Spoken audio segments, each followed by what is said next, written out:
Bismillahirrahmanirrahim.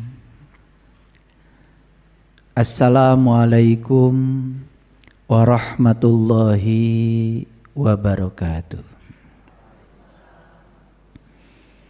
Salam sejahtera untuk kita semua. Om Swastiastu. Namo Buddhaya. Salam kebajikan. Sampurasun. Rahayu Sagung Dumadi. Pastikan semua makhluk di semesta ini, baik yang kelihatan maupun yang tidak kelihatan, di setiap ruang dan waktu, di semua tingkatan, senantiasa hidup berbahagia. Pastikan mereka semua terbebas dari segala bentuk penderitaan. Yakinkan diri kita semua selalu menjadi sumber cinta, sumber kedamaian, sumber berkah, sumber kebahagiaan, sumber kesejahteraan bagi semua makhluk dimanapun mereka berada. Segala puji hanya milik Allah, Tuhan semesta alam, yang meliputi seluruh semesta tanpa batas, yang meliputi seluruh makhluknya, meliputi seluruh ciptaannya. Dia Maha Kuasa dan sangat dekat dengan yang dikuasainya. Itu perbedaan kuasa Tuhan dengan kuasa manusia. Kalau manusia semakin tinggi kuasanya, semakin jauh dari rakyatnya, semakin jauh dari yang dikuasainya. Kalau Tuhan yang Maha Kuasa, demikian maha kuasanya, tetapi dia selalu dekat dengan semua hambanya. Dia tidak pernah tertidur, tidak pernah terkantuk, senantiasa mengurus dan mengatur yang terbaik buat hambanya.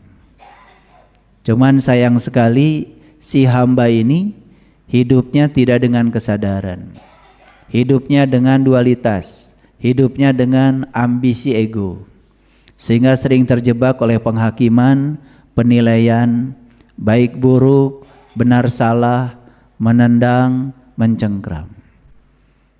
Padahal semua hal yang terjadi dalam hidup kita baik adanya. Kalau kita percaya pada kebijaksanaannya Tuhan.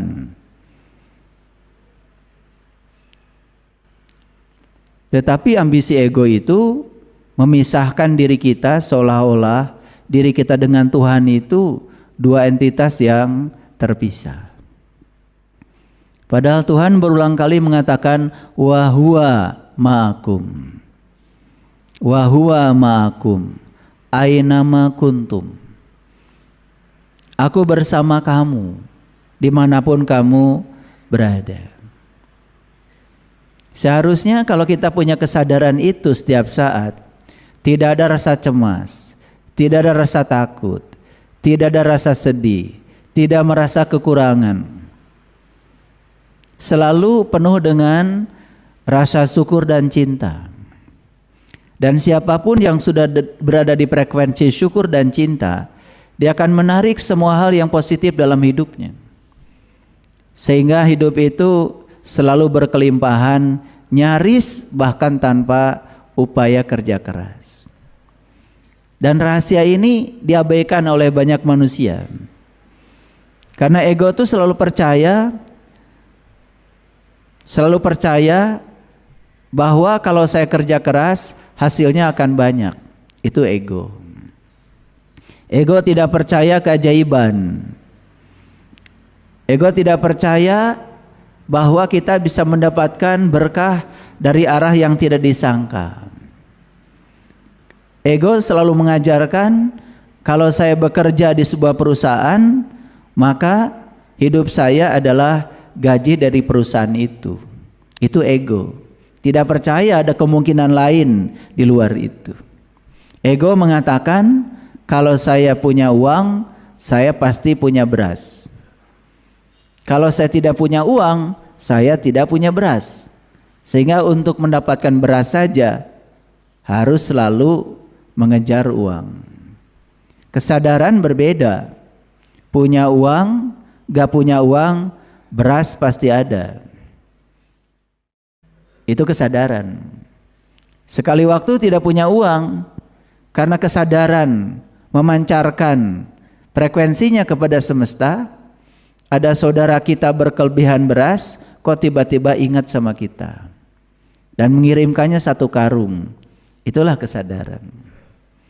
Dan selama ini kita hidup dalam ambisi ego. Kita hidup dalam simulasi, bukan dalam realitas. Kita hidup dalam konstruksi pikiran yang dibangun oleh ambisi ego, bukan dalam kesadaran.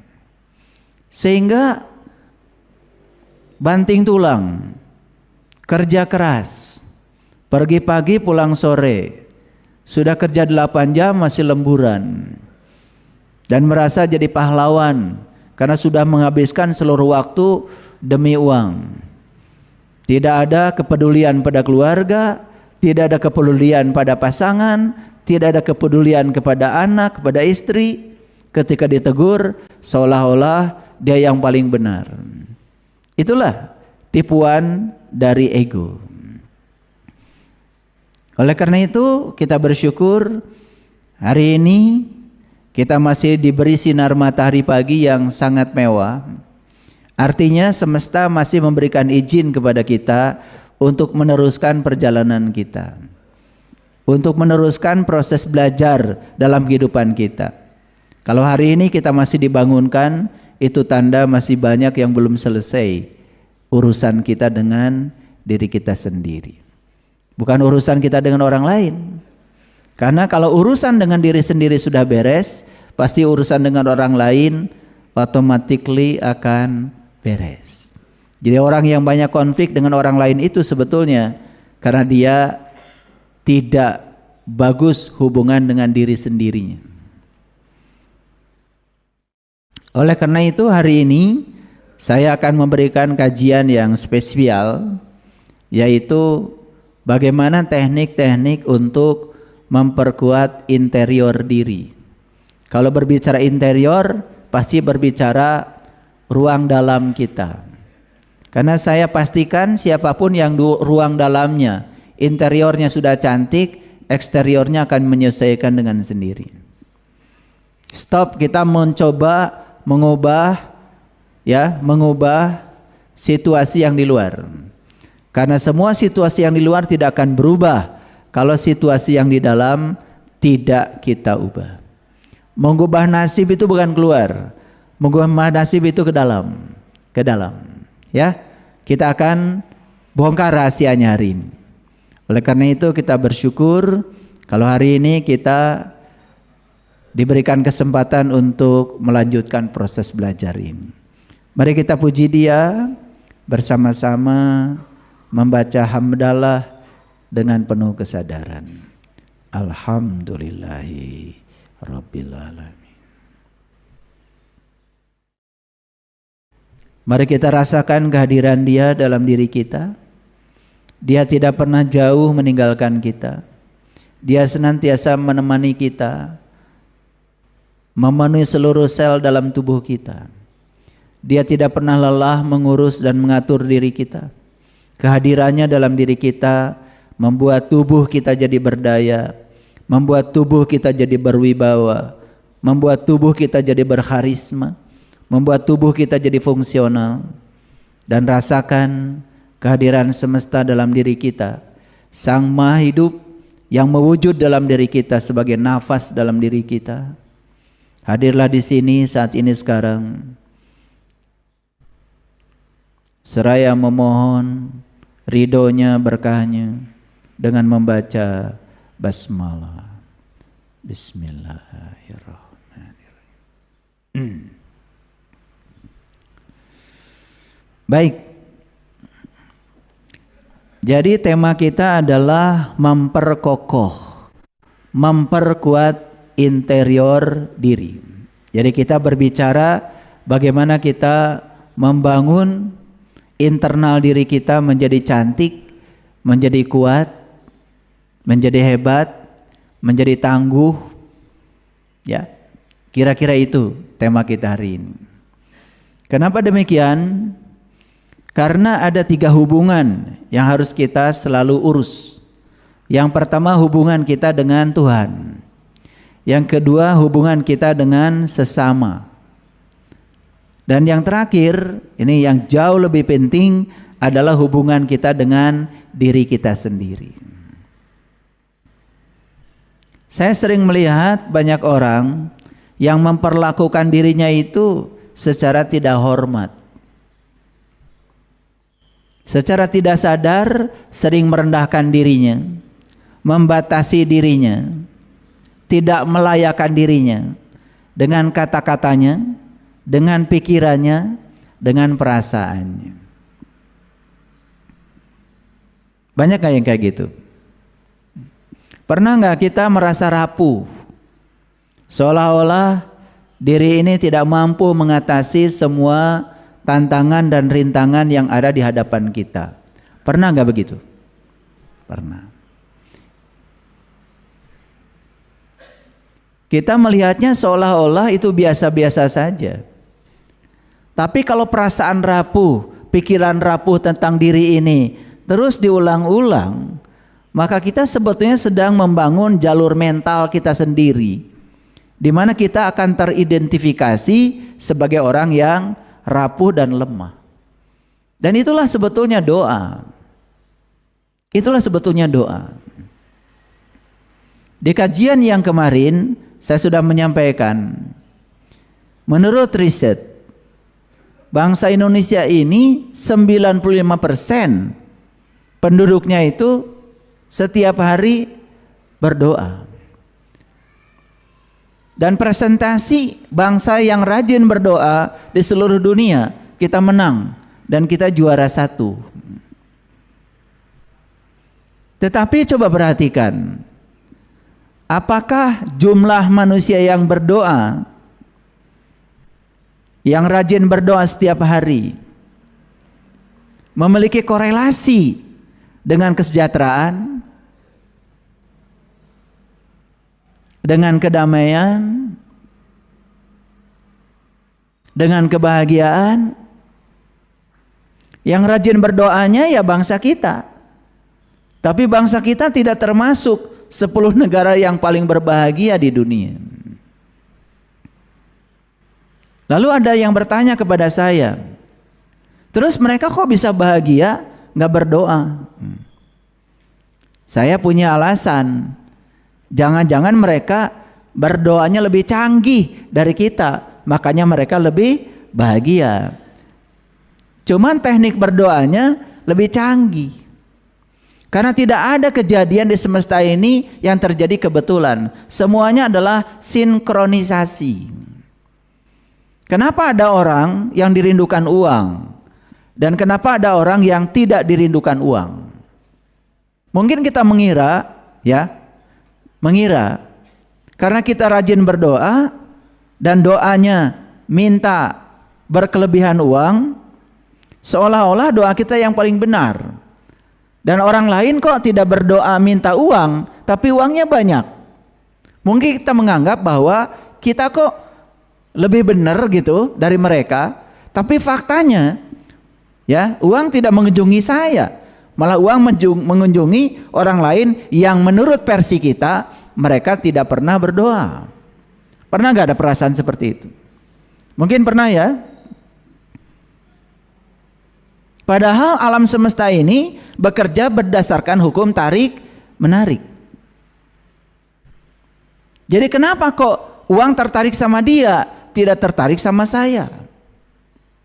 Mungkin kita sudah berdoa dalam bentuk kata-kata, dalam bentuk permohonan, tapi coba koreksi. Yang menggerakkan kita berdoa apa? Apakah perasaan berkelimpahan atau perasaan kekurangan? Dan di riset tentang negara-negara yang paling rajin berdoa, ternyata negara-negara yang paling rajin berdoa ternyata secara ekonomi, secara finansial termasuk negara-negara yang finansialnya kurang baik.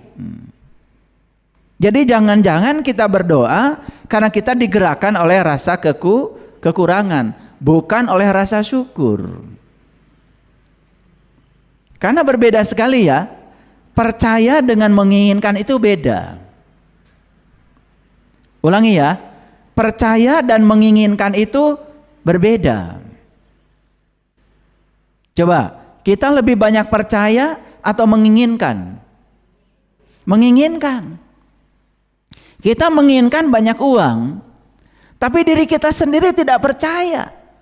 Diri kita sendiri tidak merasa layak kalau kita akan banyak uang. Mana yang akan terjadi? Yang diinginkan atau yang tidak percaya? Yang tidak percaya.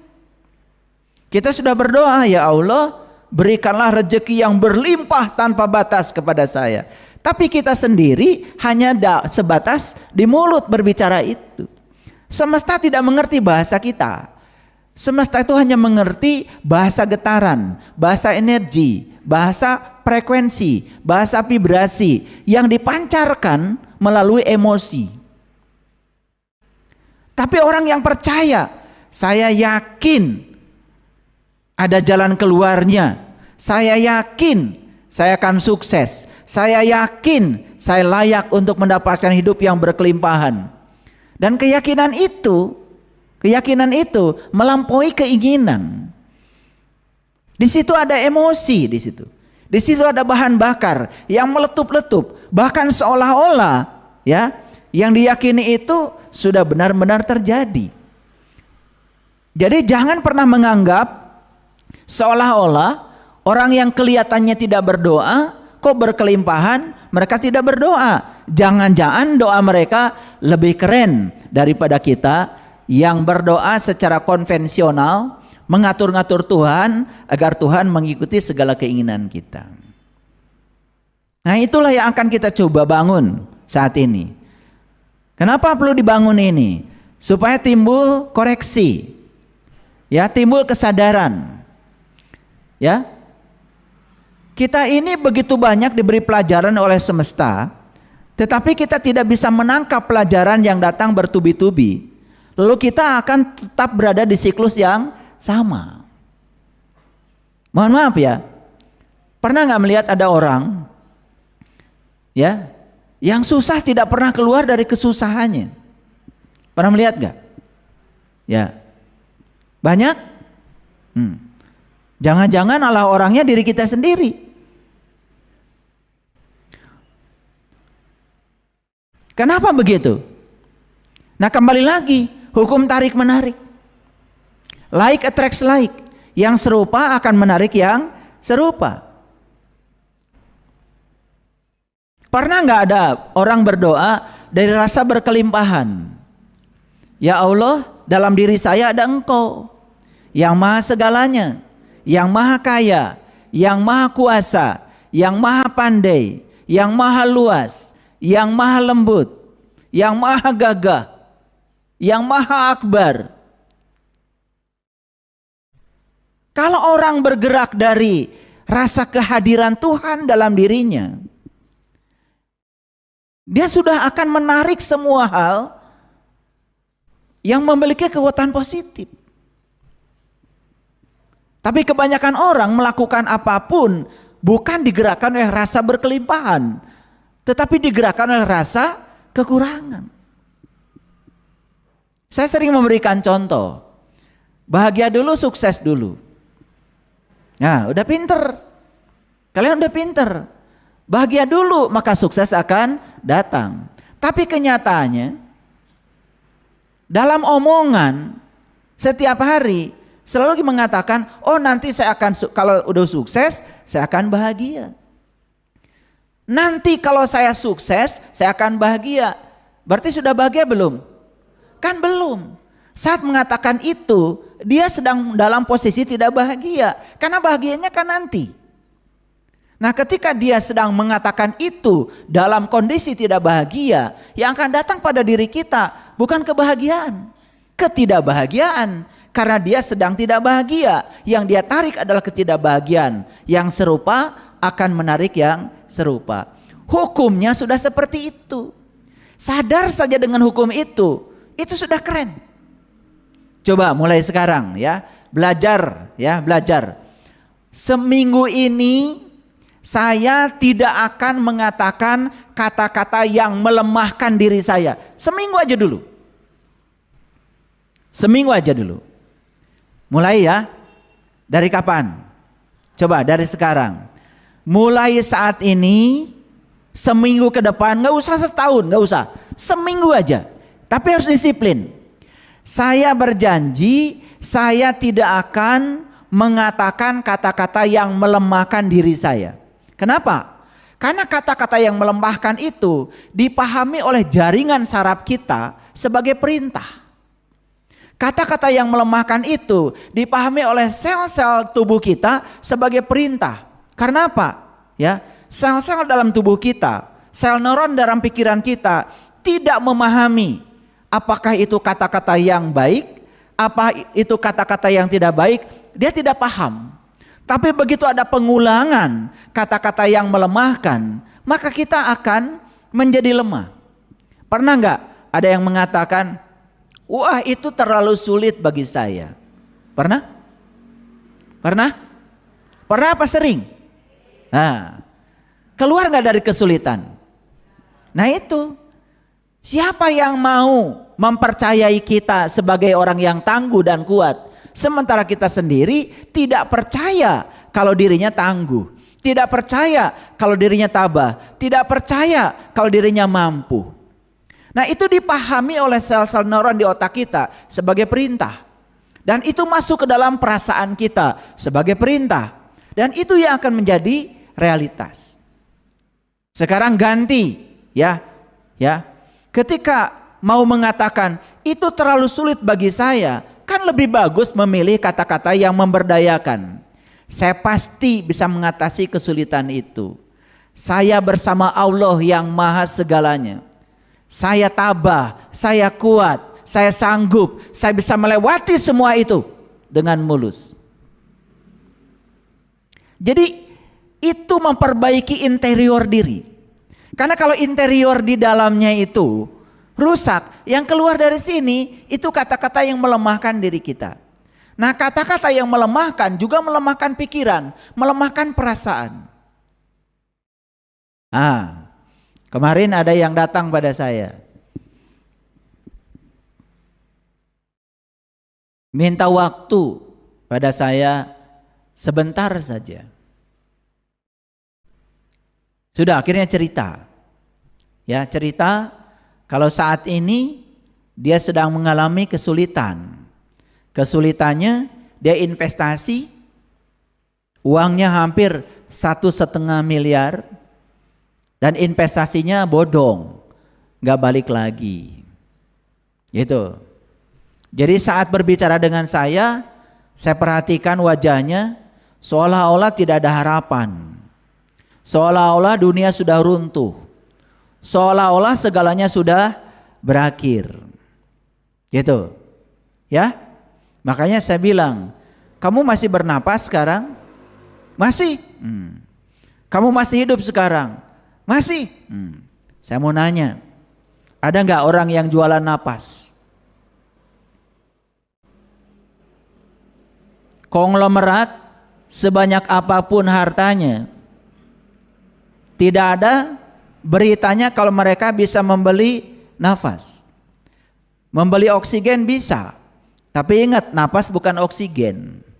Kalau napas itu oksigen, makanya setiap orang pasang aja ventilator pasti nggak mati-mati. Tapi kenyataannya waktu zaman COVID sudah dipasang ventilator pun oksigen dialirkan tetap mati. Awas ya, napas bukan oksigen. Walaupun untuk bernapas perlu oksigen. Di balik napas itu jauh melampaui oksigen. Ada satu rahasia, ada satu kekuatan yang tidak disadari oleh kita. Makanya saya jelaskan ya, ketika kamu masih hidup, masih bernapas, sebenarnya kamu itu masih kaya. Apakah kekayaan napas itu bisa diuangkan dengan uang 1,5 miliar? Makanya saya ganti, ya. Saya ganti. Jangan pernah mengatakan, ya Allah, aku punya masalah yang besar. Tapi bilang sama masalah, "Hei masalah, aku punya Allah yang maha besar. Kamu sudah tidak meyakini diri kamu sudah tidak memantaskan diri kamu, seolah-olah hancur dunia dengan uang yang 1,5 miliar itu." Kemana pikiran kita difokuskan, ke situ energi mengalir. Terus memikirkan uang yang hilang, tambah hancur hidup kita. Kenapa tidak mengalihkan pikiran kita pada uang yang akan datang? Kenapa tidak mengalihkan pikiran kita pada berkah yang akan diberikan Allah kepada kita, yang selalu dibatasi oleh pikiran kita? Selesai bicara dengan saya, mau pulang, masih ada kata-kata yang terucap. Itu terlalu sulit bagi saya. Nah,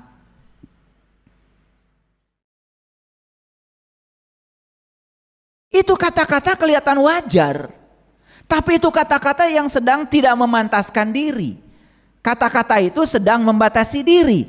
Kata-kata itu sedang menghancurkan diri kita sendiri. Kenapa tidak dipilih? Itu terlalu kecil bagi saya.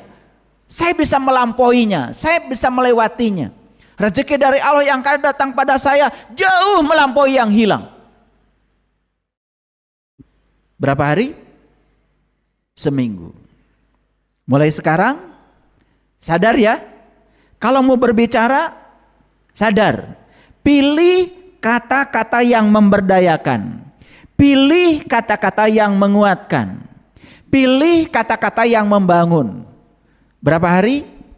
Seminggu. Tapi harus praktek ya.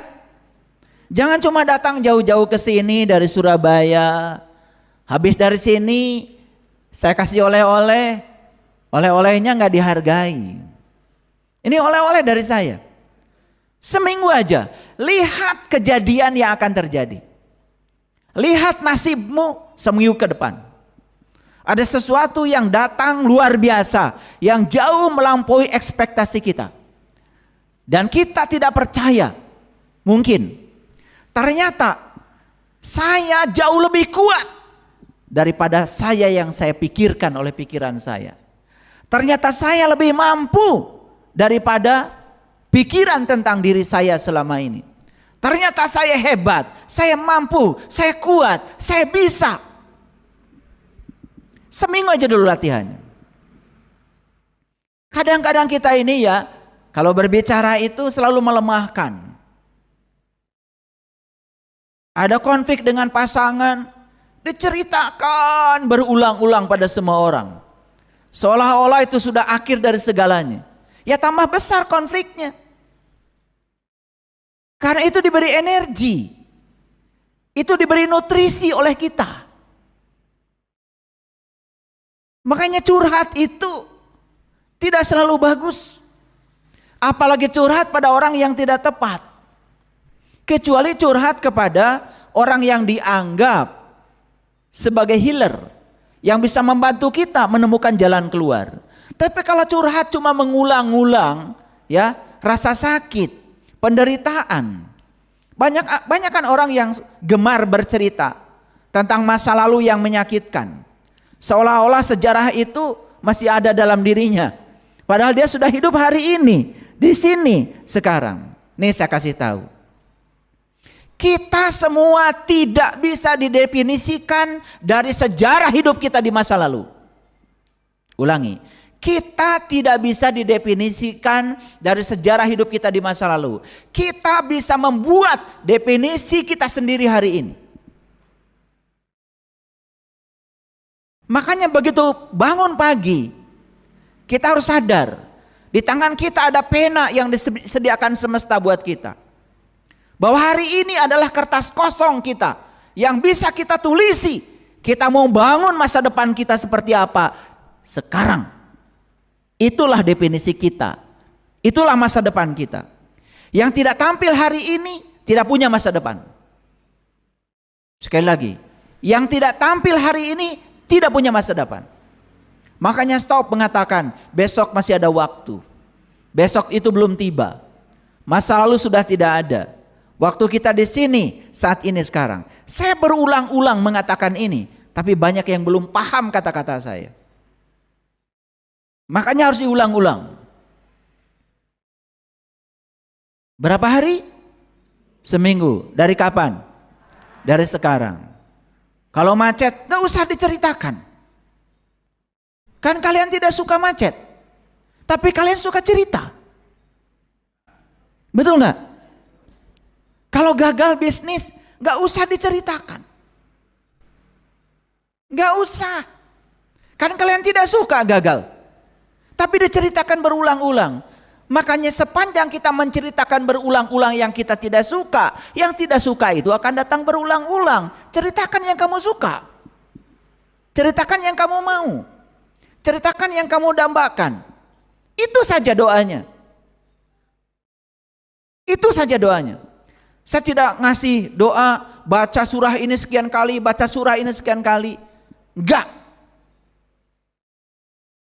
Kecuali kalau mengerti isinya. Saya bukan meremehkan Al-Quran. Tapi kalau kita mengerti kandungan Al-Quran dan diimplementasikan dalam hidup, itu oke. Tapi kalau kita membaca berulang-ulang sesuatu yang kita sendiri tidak mengerti, tidak terjadi afirmasi, tidak akan mengubah pola pikir kita, tidak akan mengubah kesadaran kita. Berapa hari? Sejak kapan? Sudah tahu kan? Apa yang tugasnya? Berhenti membicarakan sesuatu yang tidak disukai. Berhenti mengatakan kata-kata yang melemahkan, yang menghancurkan. Ganti dengan kata-kata yang memberdayakan, yang menguatkan, yang memantaskan. Saya layak bahagia, saya pasti sukses. Gitu aja. Buat kemungkinan lebih banyak. Karena otak ini kayak plastisin. Tahu plastisin?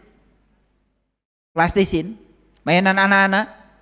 Plastisin mau dibentuk jadi mobil-mobilan bisa. Plastisin dibentuk jadi bola bisa. Dibentuk jadi kotak bisa. Dibentuk jadi segitiga bisa. Mau dibuat jadi orang-orangan bisa. Otak kita itu sefleksibel itu. Otak ini plastis. Terserah kamu mau bentuk pikiranmu seperti apa. Dan ketika kita membentuk pikiran kita, itulah kita sedang membentuk realitas hidup kita.